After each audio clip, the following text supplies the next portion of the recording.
أقدم شرطي فرنسي على الانتحار يوم أمس الخميس في مدينة كريتل بالقرب من العاصمة الفرنسية.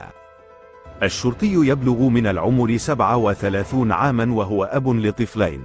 انتحر بواسطة إطلاق النار على رأسه، ولم تعرف بعد الأسباب التي دفعت الشرطي إلى الانتحار.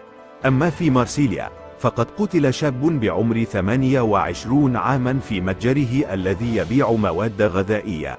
الجريمة وقعت فجر أمس الخميس، عندما وقفت سيارة أمام متجر الضحية، ثم نزل شخص من المركبة وقام بإطلاق النار بواسطة رشاش كلاشينكوف على رأس المغدور وأرداه قتيلا.